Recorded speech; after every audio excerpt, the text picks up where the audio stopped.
সেনাপ্রধানের সিদ্ধান্তে দেশের মানুষ খুশি নাকি বেজার?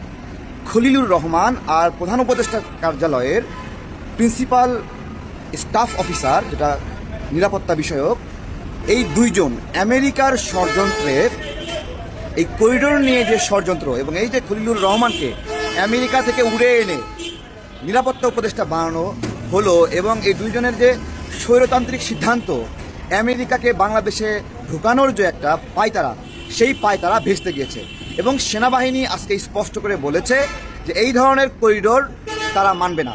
আজকে দরবার হলে বসার আগে তিন বাহিনী প্রধান উপদেষ্টাকে জানিয়ে দিয়েছে এই ধরনের কোনো করিডোর সেনাবাহিনী, বিমান বাহিনী, নৌবাহিনী অনুমোদন করে না। শুধু তাই না, নির্বাচনের বিষয়েও ঘোষণা এসেছে ডিসেম্বরের মধ্যেই নির্বাচন। এই সকল বিষয় আপনাদের কেমন লাগছে তা আজকে জিজ্ঞাসা করতে চাই যে আপনারা খুশি কিনা। আমি অন্তত নিজে খুশি। আমি চাই না করিডোর দেওয়া হোক আমেরিকাকে, জাতিসংঘকে। আমি চাই না বন্দর বিদেশিদের হাতে যাক। আমি চাই আমাদের বন্দর, আমাদের সম্পদ, এই সম্পদের রক্ষণাবেক্ষণ আমরাই করব।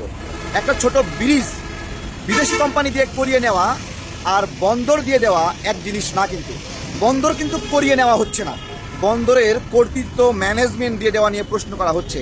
তারা কিন্তু রেডিমেড বন্দর এসে দখল করছে বা সেটা লিজ নিচ্ছে। এটাকে বলা হচ্ছে ডিপি ওয়ার্ল্ড, বাট এটার অর্থায়নকারী প্রতিষ্ঠান, অর্থায়নকারীরা কিন্তু উদ্যোক্তা, তারা কিন্তু আমেরিকান এবং আমেরিকার কন্ট্রোলে। আমেরিকার নেভির খাস সেবা দাস হলো এই ডিপি ওয়ার্ল্ড। সব কিছু মিলিয়ে এই ষড়যন্ত্র ভেস্তে গেল। আমি মনে করি আমার মতো বাংলাদেশের নাগরিকরা অনেকেই, যারা ভারতের আগ্রাসনের মতোই আমেরিকান আগ্রাসনকেও পছন্দ করে না, তারা সন্তুষ্ট হবে।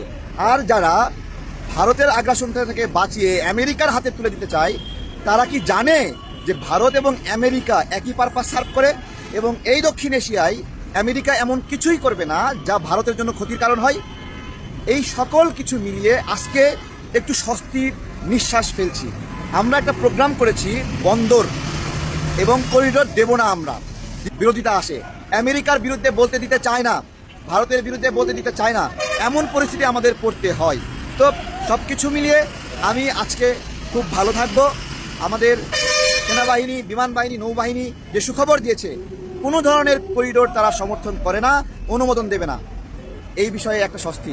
এই যে বিদেশ থেকে খলিলুর রহমানকে নিয়ে এসে মাতব্বরি বিদেশিদের দালালি, এইটা প্রথম অধ্যায় শেষ হলো, সামনে কীভাবে দেখা যাবে।